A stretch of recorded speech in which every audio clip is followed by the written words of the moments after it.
Welcome everyone. We are so grateful that you are here to join us this beautiful, beautiful day on Wisdom of the Mystics. And how exciting that we keep bringing forth different mystics of new thought for us to deepen and to really get to know who they are, what is their teaching, and how we can use it in our lives today. That mystical wisdom that's always there. And I'm Reverend Kathy Mastroianni, Executive Director of the Science of Mind Archives and Library Foundation, really dedicated to presenting the history of New Thought and of Science of Mind for you and the world. It is my great honor to be here with my beloved partner, Reverend Laura Copper, and I lovingly hand it over to her. Oh, thank you, Reverend Kathy. It's wonderful to be here with you and with our very amazing, special super guest here who's waiting in the wings today. I'm very excited to be here with another presentation of another wonderful mystic, somebody that's come before us and that is a leader and a teacher and who has definitely shaped the idea of religious science and how we can bring these teachings into our own hearts. So today joining us, we have Reverend Dr. Peggy Hostetler, my apologies there, my tongue-tied, Hostetler, who is holistic herself. She's an incredible teacher and a wonderful light in our movement and in our teaching. Reverend Dr. Peggy has been a teacher at the Florida campus for many years and is just a superb example of these teachings, and how she brings these teachings into the world has been an inspiration for me, definitely personally. So I'm going to bring Reverend Peggy on now, welcoming you to Wisdom of the Mystics. Thank you so much for being here today and shining the light on Nona Brooks. This is really a pleasure because I have a passion about Nona Brooks, and it's a very personal passion. I first learned of her before I became a practitioner, before I started classes even in Centers for Spiritual Living, which was Church of Religious Science back then. And a teacher of mine, Reverend Al Lowe, who is one of the authors of the Concordance, mentioned Nona Brooks. He said, "Oh, you should read about her. There is a book about her life called Powerful is the Light." And she was one of the founders of divine science. So I was eager to get the book. And on a vacation, I did get to Pueblo, Colorado, and got that book, Powerful is the Light. And I was even more excited at the moment when I realized her lifespan, in addition to her life work and her life itself, but the span of her life. She was born just as the Civil War was beginning. And she made her transition just as World War II was ending. As a matter of fact, she made her transition 5 months before I was born. Wow. And I've always had this question in my heart that perhaps our souls passed, coming and going. And I have a connection with her because of that. So I just start there. I mean, that isn't significant probably to anyone but me. but it is something that excites me when I think about how our souls are. And they say, the quickening of a baby in their mother's womb is about 4 months. And that was just the time when she was making her transition. And so there could be something there. Maybe someone that knows more about that sort of thing can share at some time or another. But I would like to talk about her life, if that's what we're doing now. Is that what we're doing now? Absolutely. Yes, Okay. we are. We'd love to know about her life and who she was as a person. Okay, so here she was, born into a family of what ended up 6 children that grew to adulthood. I think the mother had 11 children, but 6 of them grew to adulthood. And Nona Brooks was the youngest of the girls. So she had 2 older sisters. She was born in Kentucky, and then they moved to Charleston. They were quite well-to-do at that time. And as a matter of fact, they actually had slaves back then, just as she was being born before the Civil War. But then the income that her father had dissipated as new technologies came for bringing salt into the world. And so he lost his business, and they lost about everything. And the whole family was ill. They moved to Pueblo, Colorado because of promise of mining there. And the father went out to see if he could have success in mining, and also for health reasons for her mother and her sisters and so forth. And Nona was 18 when they moved to Pueblo, Colorado. And she thought that was the far end of the world and was very unhappy about that. About that same time, she started to have an illness that was causing her to have canker sores in her throat, such that she couldn't swallow hardly anything. And little by little, she was wasting away because there were fewer and fewer kinds of food that she could eat. And this went on for a number of years. She lived with one of her sisters and her husband and their kids, and she helped her sister around the house. They were good Presbyterians and had always read the Bible and studied religion and got to church on Sunday. She and her sister both taught Sunday school. I think Nona taught the infant class, but the medical profession was not able to heal her in any way. They kept trying this thing and that thing. She kept praying, as well as taking all the things the medical doctors insisted that she take. There was a friend of her sister's that had also had a chronic illness that could not be healed. And this friend went to Chicago, I believe, and the doctors there could not heal her, but they told her about Emma Curtis Hopkins. And so this friend of Nona's sisters took classes from Emma Curtis Hopkins and was healed from something that was an incurable disease. Excited about it, and came back to Pueblo and started teaching classes herself on what she had learned from Emma Curtis Hopkins. Both Nona and her sister were reluctant to go to these classes. It sounded strange and weird to go to something like that. But the friend was insistent. And so Nona's sister, and I think it was her sister Althea, finally agreed that they go and promised that they would go. And so they went. And they started to take the classes. It was 1 day a week, and it was a women's group. Here we are talking about the 1890s. And women got together with women during the day to do things. And this was something that they did. And Nona and her sister came home and said, well, her friend had been healed, but this wasn't anything new that she was teaching. She was teaching the omnipresence of God. And they'd always believed that. As Presbyterians, they'd always believed the omnipresence, the omnipotence, and the omniscience of God. But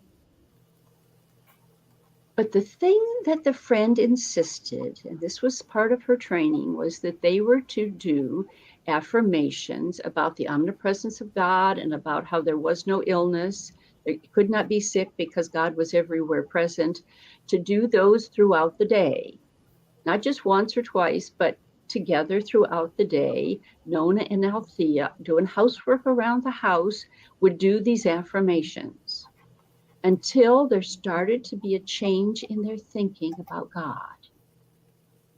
Now, Nona tells about how she had grown up with a God that was omnipresent, and they said that God was love, but she also believed in a God that was kind of watching you if you made any mistakes, or that God could bring illness into your life as a test. That was the kind of God that she believed in. And over a period of time, with these affirmations as they did them throughout the day, there started to be a shift in Nona's understanding and her sister's belief about what God was. It was one of the early classes, I think the third or fourth class. Nona and her sister stopped at the doctor's on the way to the class, and the doctor said, "This is the last thing I can give you. After this, I have nothing to suggest to heal your throat." And Nona and her sister went on to the class, and during that class, Nona had a healing. It was instantaneous. She saw the room filled with light. And she knew in her heart of hearts that she had been healed. Now, when the class came to a close, she thought the other women in the room had seen the light as well. And she said to them, "I've been healed." And they all nodded and said, "Yes, you've been healed," thinking she was just doing the affirmations that they'd been teaching her to say regularly. And on the way home, they were to stop and get food so that Nona would have something to eat, because she couldn't eat corn or the kind of ham that they were having for dinner. And so they were going to stop on the way home to get food for her so she could eat something that night. And then they were almost all the way home, and the sister said, "Oh, no, we didn't get to stop at the store. We forgot. We don't have anything for you to eat." And Nona said, "Oh, I can eat anything now. I've been healed." Wow. And she did show that to the family. And all of them watched her very carefully that night at dinner, because yes, she'd have some corn, and yes, she'd have some ham. And she sat there and ate things she had not been able to eat for years. Wow. Now, I would like to backtrack just a little bit, because this was not her first viewing of the light. And we're talking about mystics, and quite often a mystical experience includes a seeing of light, doesn't it? If you were to read the book on cosmic consciousness, that's a common thread, that there is a light quite often visible. Back when she was living in either West Virginia or Kentucky, I'm not sure which, she stayed home one Sunday from church because of a cold that she gotten the day before. And it was a beautiful summer day, and she was 10 or 11, and she went out into the garden that day and really was feeling close to God as a child. And she was just saying, "God, I want to feel close to you. I want to feel closer to you. I want to feel closer to you." And she had that light experience then. And she saw the garden filled with light, and it was more than just the sunlight of the day.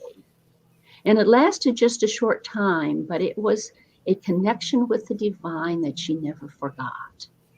That even during those years of illness, intervening years between when she was 10 or 11 or in her 20s, when she had that healing, there was always this closeness and this memory of that cosmic experience. And I'm sure that's the reason that the name of the book about her is Powerful is the Light. And there's another instance in her life later on where there's light mentioned.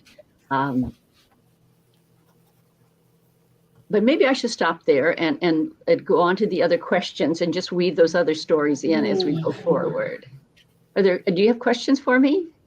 So interesting. So interesting. I love it how she was guided by a doctor at that time to go and see Emma Curtis Hopkins. Yeah, her teacher was guided.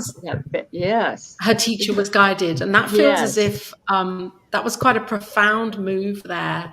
And that the doctor was open enough to refer her to a mystical teacher, a metaphysical teacher. Right. It was quite bold. Yeah, and that is interesting too, because when she came back to Pueblo, neither of the sisters had thought she was much of a person for a faith tradition in her life. They thought she was almost an atheist before. And so for her to do religion classes at first seemed to be unusual and it didn't appeal to them very much. But this friend was very adamant about it, and Althea couldn't turn her down after the third or fourth demand that they come to class. Uh-oh. And so Nona and her sister continued with the affirmations, doing them around the house. That was the first healing that she had an experience of, was her own healing, other than telling of the friend's story. And they knew she had been ill before. But a niece of Nona, Althea's daughter, who was probably 10 or 11 herself at the time, had problems with hemorrhaging. And she doesn't describe what kind of hemorrhaging it was that she had as a child. My thought is it's probably kind of like nosebleeds. Lots of kids have trouble with nosebleeds. And it went on quite a lot and often. And there was an occasion soon after Nona's healing where Lavinia, I believe was her name, was bleeding. And she was upstairs and her brother called down and said, "Lavinia's bleeding again." And it was Nona's sister that suggested that they treat for the niece to be healed. And at first, Nona did not know what to say. And the way they were taught is that more than one person shouldn't treat for a person. Only one should treat for a person, and anybody else that's praying in the room treats for the person that's doing the treatment for the person. And so Althea treated for Nona, and Nona did the treatment for Lavinia. And she just repeated the things about there can't be any illness because God is everywhere present, that wholeness is the truth of her being, and so forth. And within less than 5 minutes of this, the bleeding stopped.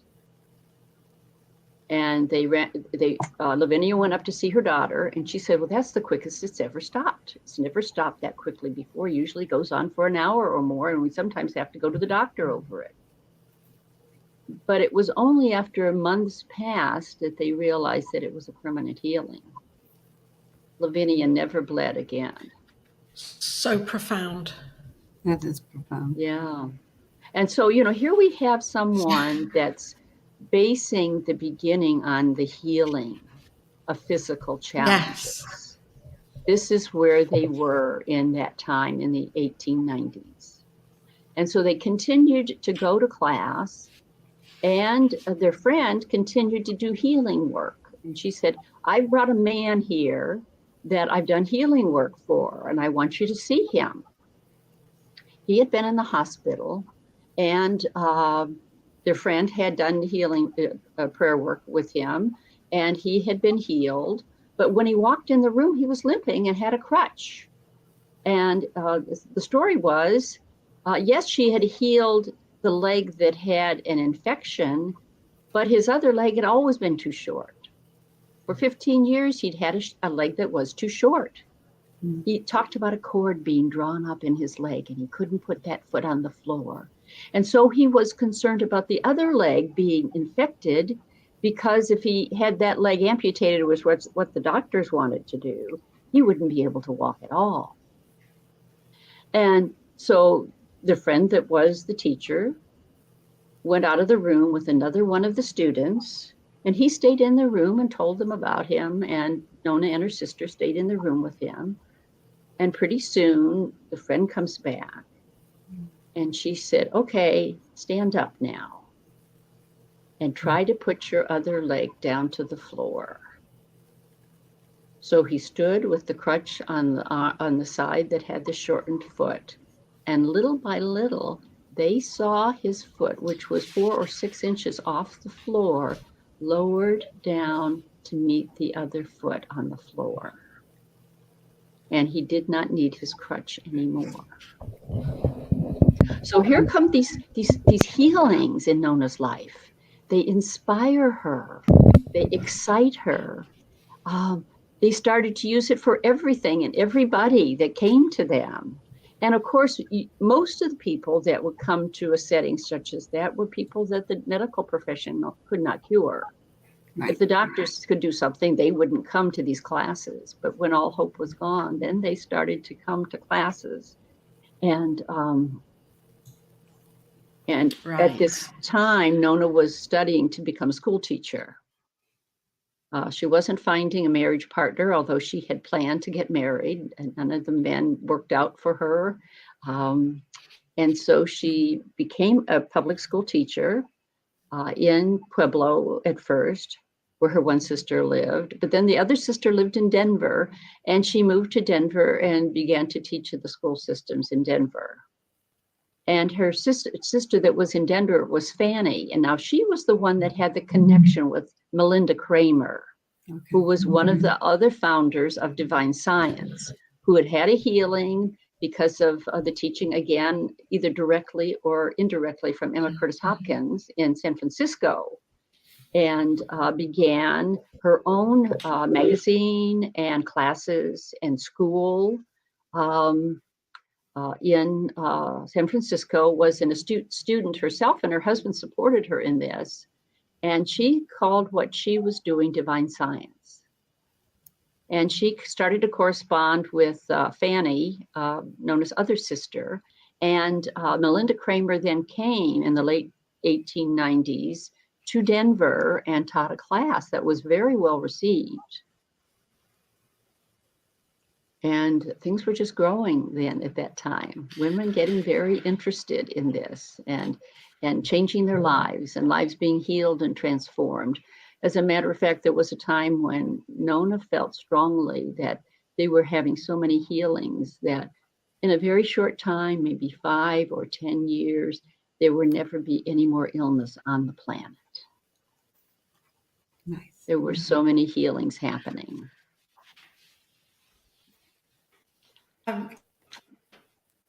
I know what I want to say. I just feel really overwhelmed with this. It just feels so wonderful how her own healing was. I mean, the person that comes into my mind is Jesus. I don't know why. As he was speaking, I was really thinking about Jesus and the way that he, healing presence and the miracles, seeming miracles that he performed. And it feels as if this is just an extension of that she's tapped into something within herself that was so true and so divine. I'm not surprised she called it divine science, because she was just tapping into the divinity, the truth of her magnificence, and then allowing this to be the healing for her own life. It's really powerful. It's so powerful. Right. And to imagine the times that they lived in. Here we are, the 1890s. Women don't have the vote yet. Women are not empowered individuals. But when it came to the late 1890s, they wanted to do their own Sunday services now, not just classes during the week for women. And they wanted Nona to be the minister. And she at first pushed that away, didn't want to do that. She says, I'd have to be ordained. Well, I don't know whether it was Melinda Kramer herself or one of her students, but Nona went to San Francisco and came back an ordained minister. Wow. And the first service of Divine Science Church in Denver was the first Sunday in January, 1899. And Nona served as minister until the late 1920s. At that church as the minister. She was the first woman minister in Denver, and was active on boards as well as being minister of that church. And now I'm looking at my watch, and I think we need to get into the teaching a little bit. Did she stay I'm doing great. Just wondering if she stayed in connection with Emma Curtis Hopkins. Nona never had a direct connection with Emma Curtis Hopkins. No. It was only through the student that had gone and had the healing.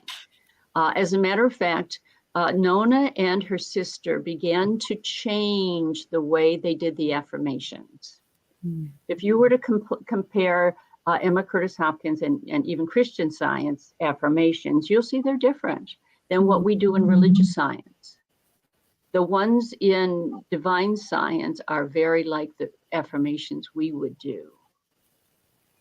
There's no speaking of a carnal mind and an infinite mind. It's all one mind, for example. Mm-hmm. And this is something that Nona and her sister came up with on their own in the late 1890s. And in concert with that, at the same time, Melinda Kramer was also coming up with this basis of the philosophy on the omnipresence of a loving God. How And that beautiful. there was no spot where God was not. They had been taught that God isn't in us because we're finite. And yet their logic took them to the place if God is everywhere present, then of course God's in us. If God wasn't in us, then God wouldn't be everywhere present, right? And so the main teaching of divine science and of Nona Brooks, as she and her sister and Melinda Kramer were formulating it around the turn of the 20th century, was this oneness, this omnipresence of a loving God. And the Bible was used a lot for reference. And there are wonderful quotes in the Bible, that Jesus said, and also in the Old Testament, that they use for reference to lay the foundation for those that have had a Judeo-Christian upbringing. And so it does make it just as pertinent today as it was then. Those same quotes are still there. And if someone is coming from a Judeo-Christian background, and even if they aren't, the wisdom of the ages speak to this oneness, speak to God being everywhere present. Every faith tradition that I'm aware of speaks of the omnipresence of God. But divine science takes it very literally. And I think we in Centers for Spiritual Living do that as well. We take that very literally, where somehow in the other traditions, they say God's everywhere present, but he allows there to be a devil, or he allows something else to be there, when in fact, that's what we refute. If God is all powerful and everywhere present, there's no room for anything else. There's only God and God in expression. But that we as individuals in our ignorance can get off track and then be avenues for creating something less than that perfection. Oh, that's beautiful. And I love how you tied divine science with religious science, because Dr. Ernest Holmes was originally ordained by divine science by Agnes Gaylor, back in it was like 1915 or 1916. And so it's just how lovely that Ernest, Dr. Holmes, found this divine science teaching. And then he took it just a slightly, like you're saying, different direction. There are some distinctions between the New Thought teachings, but right. but divine science was really a beginning point, for us, right. too. Yes. As a matter of fact, Emmett Fox in New York City was ordained either by Nona Brooks, or his ordination was approved by her as the head of divine science.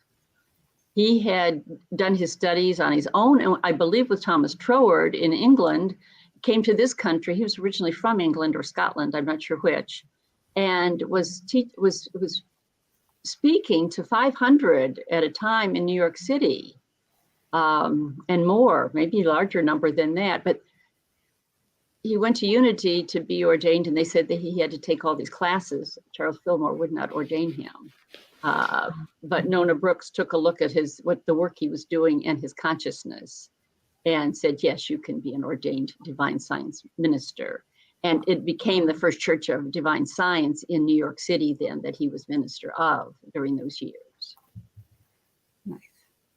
And I think those were the same words used with Ernest Holmes, that he had the consciousness, he was doing the work, and so he was ordained. Yes. No, thank you. And just as you mentioned Unity, when you told the story of the man who, with the crutch and his leg wasn't long enough, is that Charles Fillmore?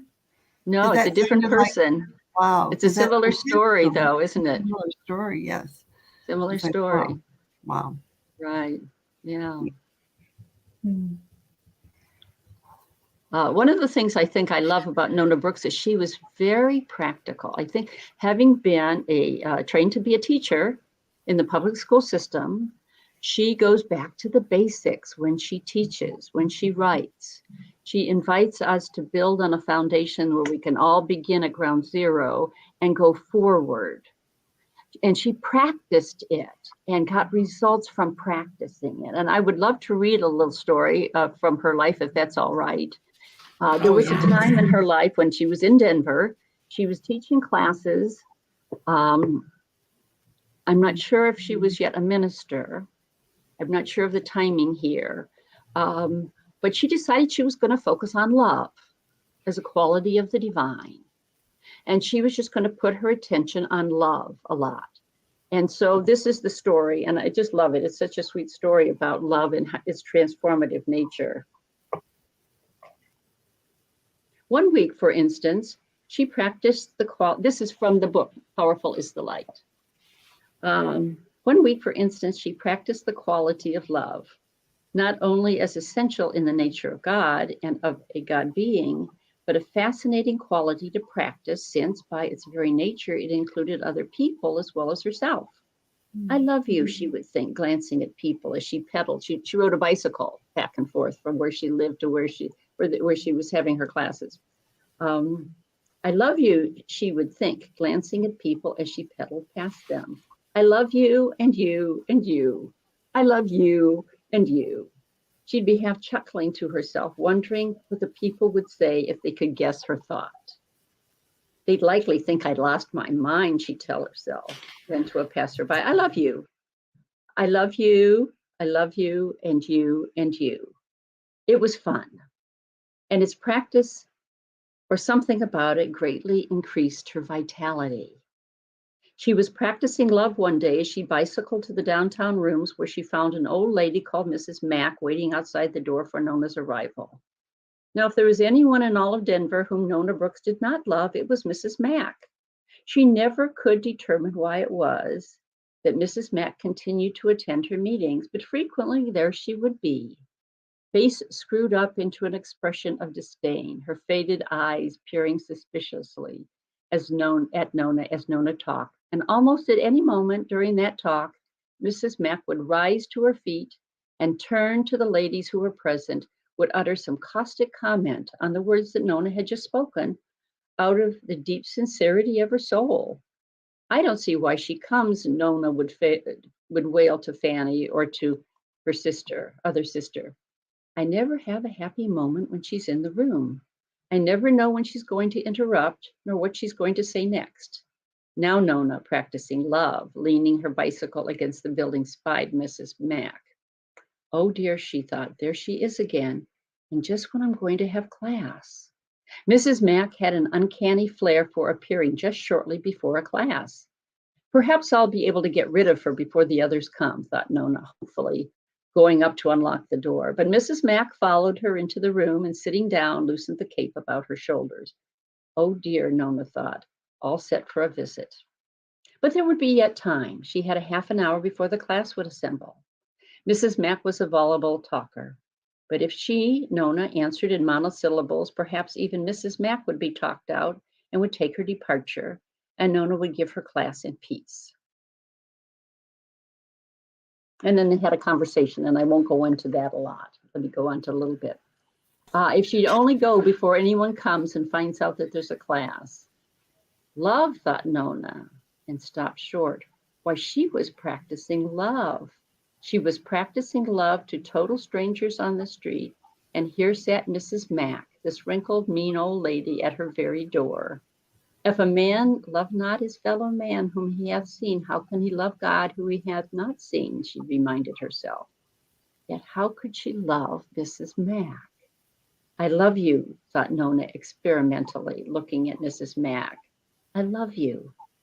Nona Brooks shouted her other self, you don't anything of the kind. I love you, Nona thought persistently, still experimenting. I love you, I love you, I love you. And you love me.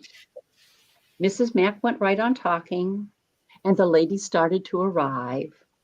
And then Nona said, won't you stay for our class? Why, yes, said Mrs. Mack, I believe I will.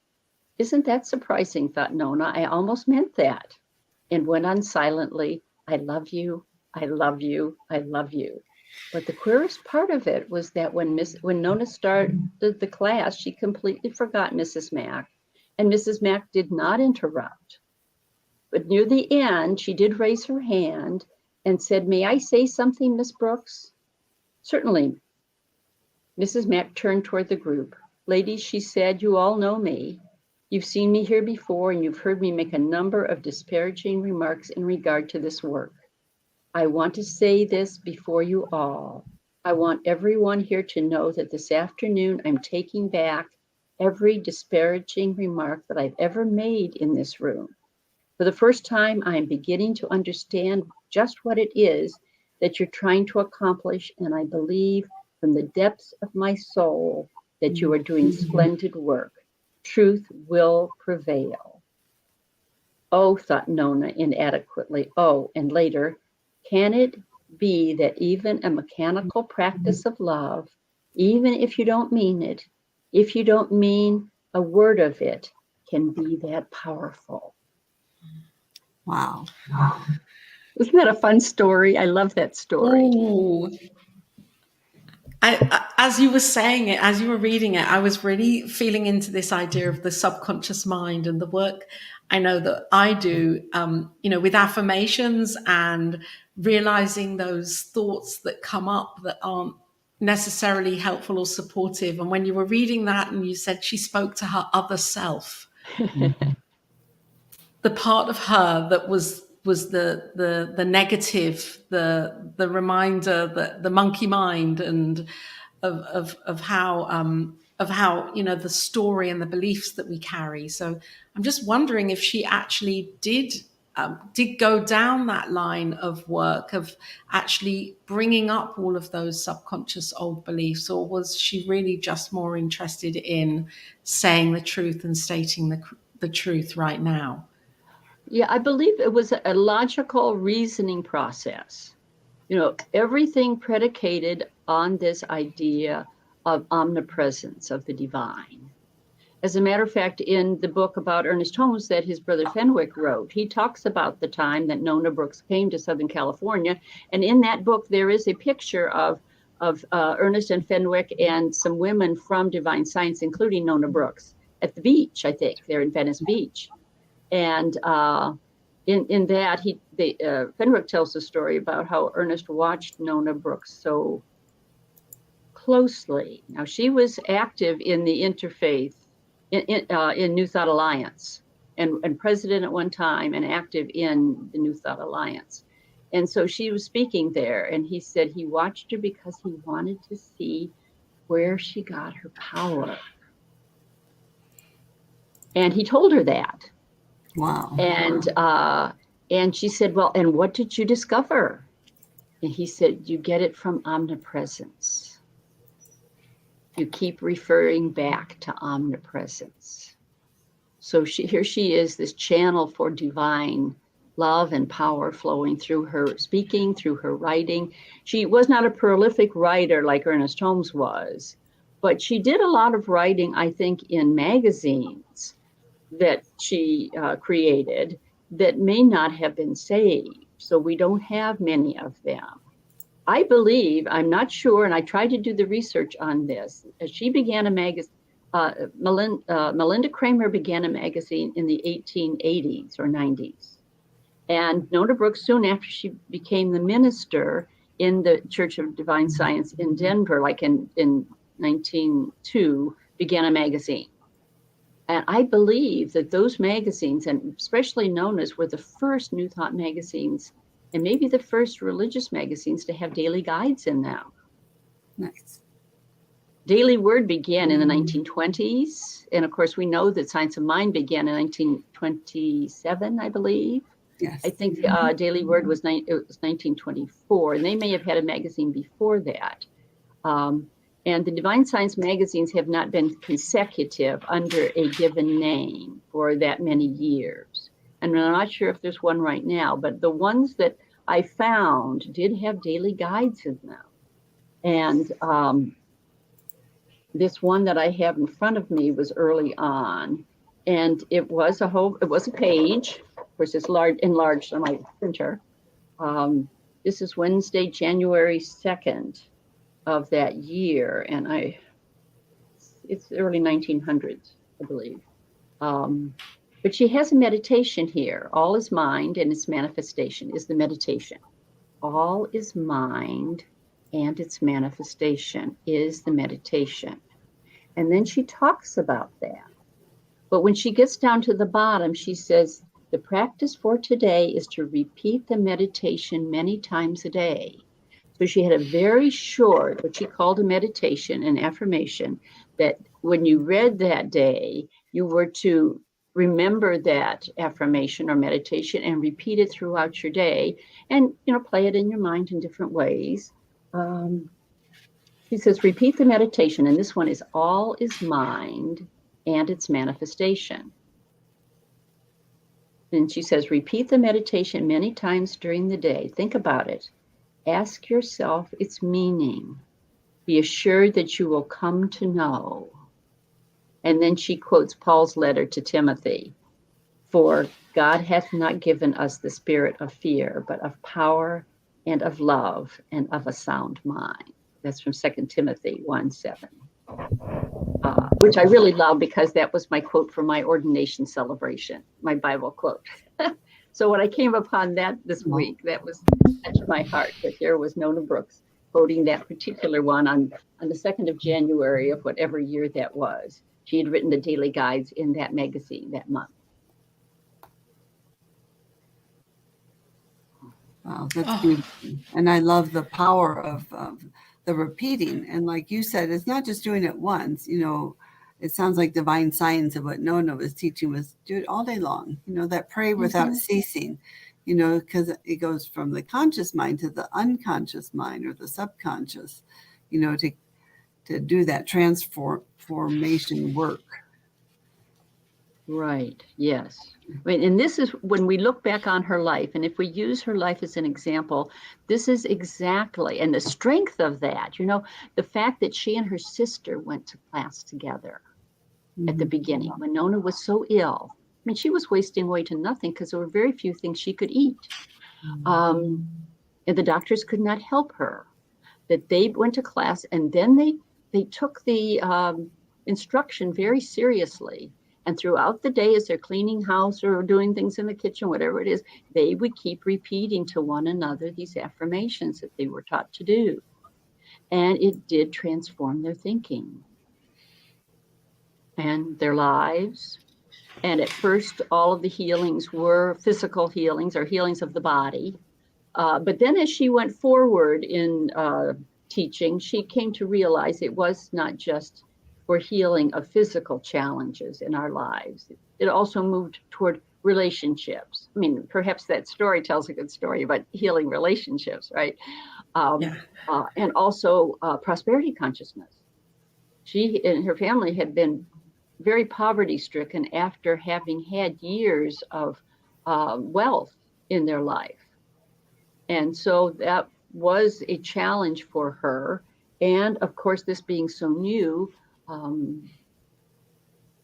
charging for praying for people wasn't something that she was comfortable with doing. There wasn't the organization of practitioners where there's an expectation of transfer of substance, that had to all be learned. And so there's a section in her life in the book that talks about her healing of her prosperity consciousness.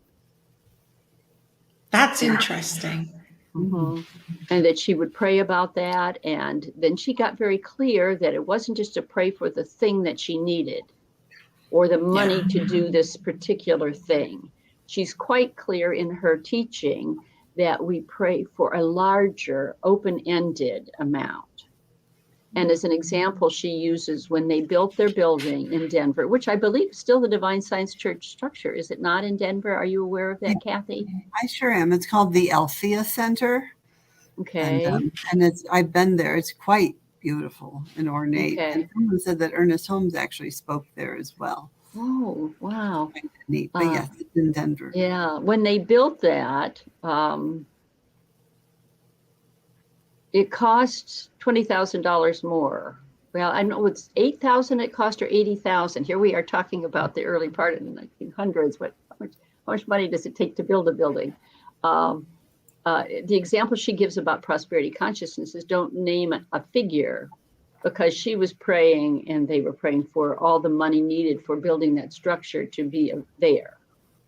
And she said, if we put a dollar figure on it, it ended up costing more than we expected. And we would have run short by $20,000 or $2,000. I'm not sure which it is now. And so she invites us to have that open at the top attitude where we pray. So she really is walking her talk, because she is knowing the one mind and the infinite possibilities, the potential of possibilities that are infinite and here right now. And why put a ceiling on that? Right. If I were to share the statements, it's very short. Divine Science Statement of Being.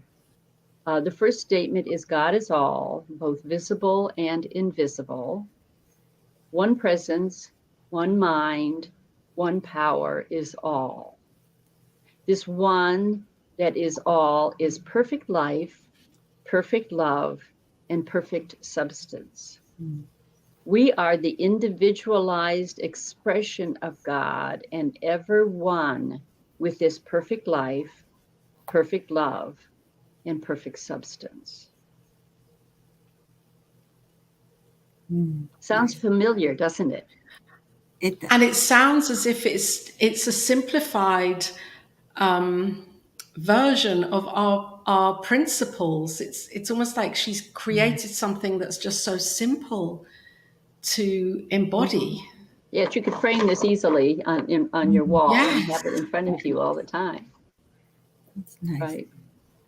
And I'm going to attempt to share my screen, and we'll see if I can.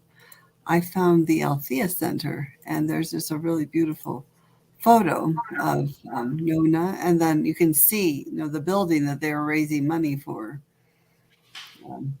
in the First Divine Science Church of Denver. Okay. Althea is one of her sisters. Yes. I think you said it was her older sister, but isn't that? One was Fanny and one was Althea. Yeah. If that's named for her. Yeah, I think pretty sure. So you can kind of see the center, which is kind of pretty. You can just feel it, it's just like back in the day. I can add it to that. And they build things like that. Yes, there's Nona. Oh, wonderful. Yes. I know. It was the mother church. So did this become... No, go ahead. Did that become her ministry eventually? Did she continue as a minister in one building, or did she move around? Yes, she was minister there until till the late 1920s. I believe that building, do you see when it was built? They say over 100 years, but I think it was very early on in the 1900s that it was built. I'll see if I can find out. And she was minister there until she was always guided by spirit. And she got this sense that she was supposed to leave. First, she got this sense that she was going to go around the world. But she didn't have money in the bank to go around the world. And so she just kind of didn't say anything to anyone about it. And then some of her members said, we're going to send you on a trip around the world. And so she began a trip, and she did speak at centers in England and other countries. And the trip was extended, and money was sent to extend the trip, and she was gone a couple years. Wow. And she spent a year in Australia, and I think there's still a center that she founded in Australia. She spoke in I should not quote the cities, but there is still a center, I believe, that she founded. There were people of divine science in Australia before she went there. And they were praying for them to send someone from the Denver school to come out and help them. Little did they know it would be Nona Brooks herself who would come. Nice. She did speak in New York City for a while, and that pulpit was offered to her, but she did not feel that's where she should be. She lived in Chicago for a while, and I believe when the book about her life was written, she was living in Chicago. They did want her to come back, and so in the late 1930s, she may have come back a couple times before that, but was president of science and head of the college when this book was written. This was edited by Ernest Holmes. This is Mind Remakes Your World, and it's an edited book on lots of New Thought writers. She was, I believe, president of INTA, or one of the leaders at that time. And Ernest Holmes was the chairman of the publication committee. This is in 1941. And this book, Jesse Jennings referred to this book in a quote of Ernest Holmes in this month's Daily Guides, October 2022. And so that was a book I had of book of Ernest Holmes I did not yet have, so I had to buy it.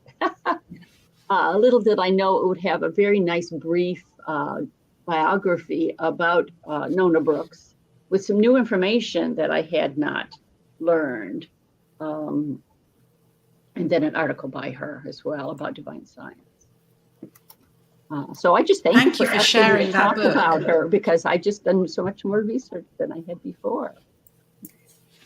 It's been a treasure in my life. Thank you. And I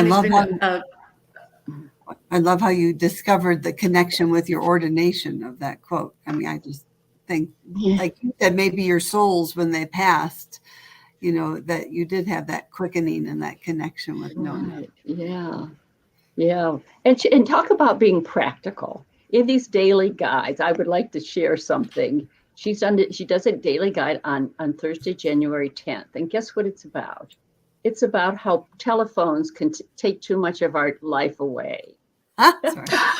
She doesn't say cell phone, but she talks about telephone. And the quote, the meditation is, "I will strengthen thee, yea, I will help thee." And just read a couple paragraphs. "I remember a little perplexedly that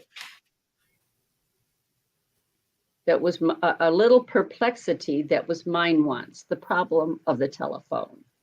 It rang so constantly that I was held for hours every day, and much of it, being unnecessary, kept me from my more important duties. I tried cutting out all social conversation by saying, 'I must go now,' but this did not work. Then I did what I should have done first. I turned to the God intelligence within me and placed my telephone in its keeping. I rested from my mental labor and trusted all-knowing, all-powerful mind. After a few days, my telephone rang only when it should. Now it was a blessed help and not a hindrance." So she's using it for everything in her life, to remember this omnipresence of the divine and to continue to turn within and know that because of our divine connection, nothing is too trivial for the divine to help us with, right?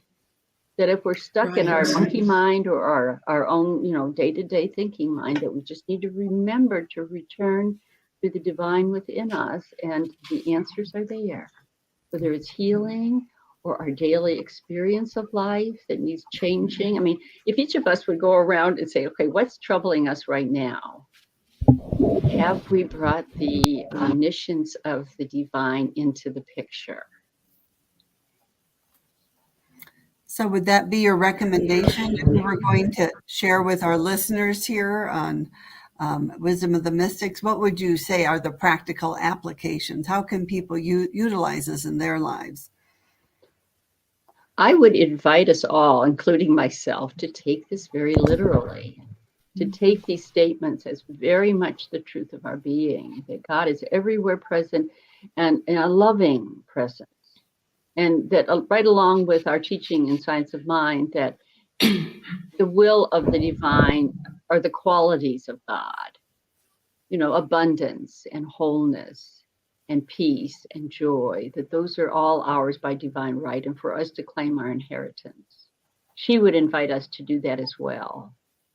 And I think that by looking at her face right now on the screen, that I would feel a nod from her, for her to say what she learned and what she taught, beginning in the late 1800s and up into 1945, when she made her transition, is just as real and pertinent today.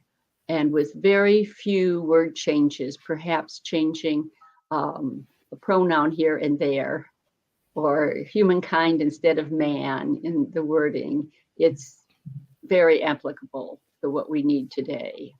And so I would recommend, if someone wanted to read Nona Brooks' writings, to get this book. It's $10. I'm not going to make any money on it if you buy it. It's Nona Brooks' collection, 4 books: Mysteries, Divine Science Principle and Practice, Short Lessons in Divine Science, and 3 articles. It's a quick read, even if you read it from cover to cover. And the book Mysteries has been a favorite of mine forever. And it's not mystery stories like you think mysteries would be.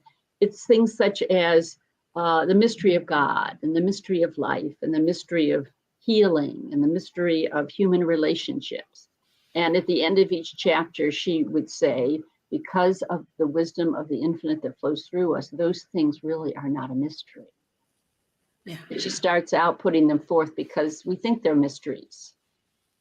And these are the age-old questions that we're, as human beings, we have been asking ourselves, for since time immemorial. We've been asking, where did I come from? Who is God? Mm-hmm. How do I heal? So it feels as if she's laying it all out as a map, as a guidance system here. Yeah. That these aren't such unusual questions, and there are solutions to them. There's a reason for it all. Right. There's just one other piece just before we go, the idea of prayer, because you haven't mentioned prayer at all. And she was really into, not as it would have been, yes. It feels like affirmations were really her way forwards, and retraining and just remembering through affirmations. What about prayer? Because there was Ernest Holmes creating Spiritual Mind Treatment as a process. Yeah, this little book, The Prayer That Never Fails, is one of her books. And it speaks very much to those who are already familiar with the way that we pray, is that when we pray, we are affirming that God's good is pouring itself upon us, and we simply need to change our thinking to receive the blessing that God would already give us if we were not in some way consciously or subconsciously pushing it away.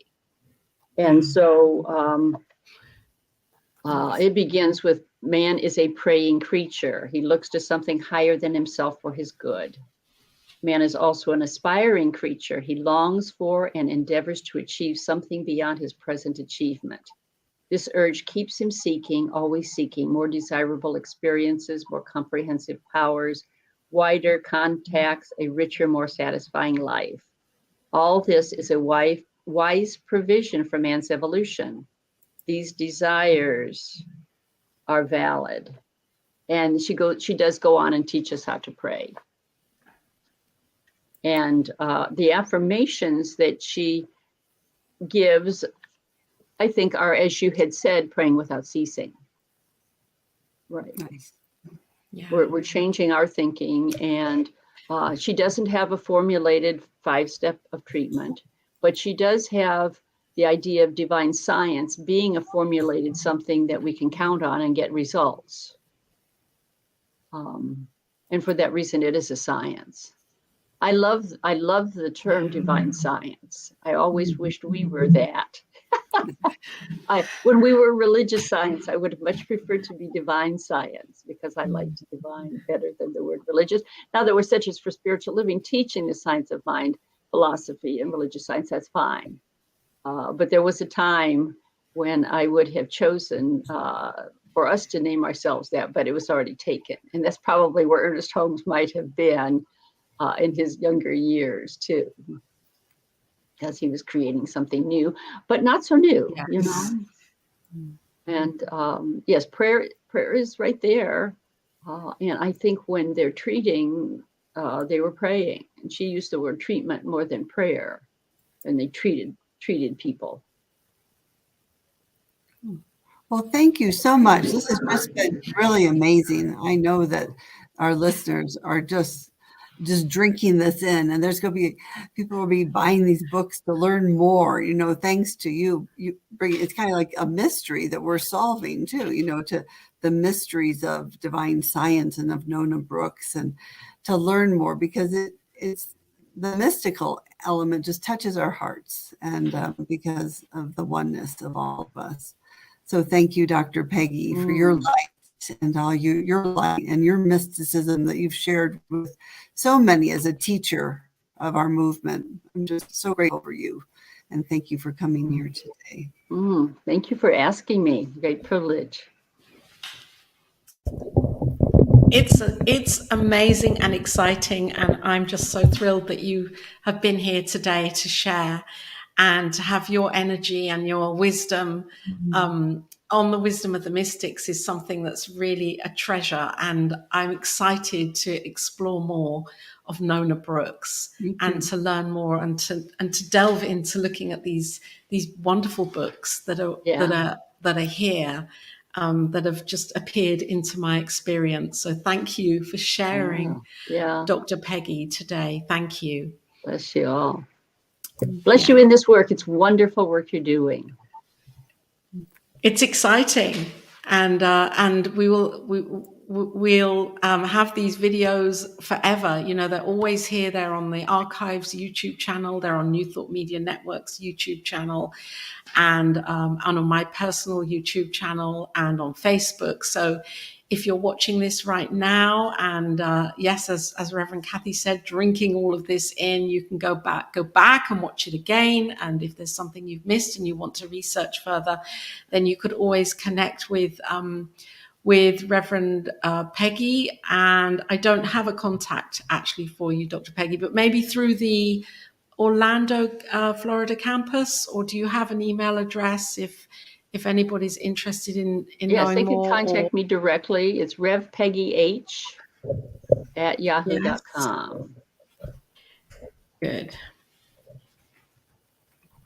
I'll just put that in for a moment, because I think it's wonderful to have this availability of a connection here.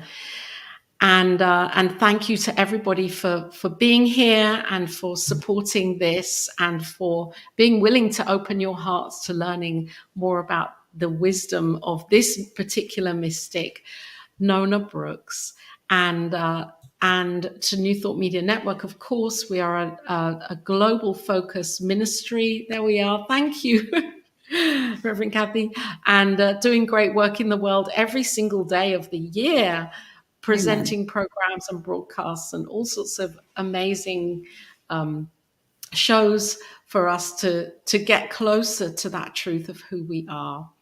And of course, Reverend Kathy is the executive director of the Science of Mind Archives, an incredible source of information and wisdom and teachings. And I would highly recommend looking at the website, checking it out. And there's the donate button as well, if you feel called to share into the vision of keeping these teachings alive with the texts and the wonderful writings of Ernest Holmes and other New Thought teachers.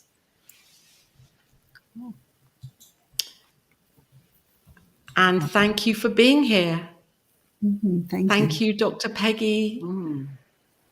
Thank you, Reverend Kathy and Reverend Laura. Thank you, Reverend Kathy. So twice a month on the second and fourth Tuesdays, come visit us and check out what our next mystic is, and learn and deepen into your mysticism, the mystic in you. So we're grateful for you being in this planet, truly revealing more peace on the world. Thank you. Bye for now. Bye. Bye.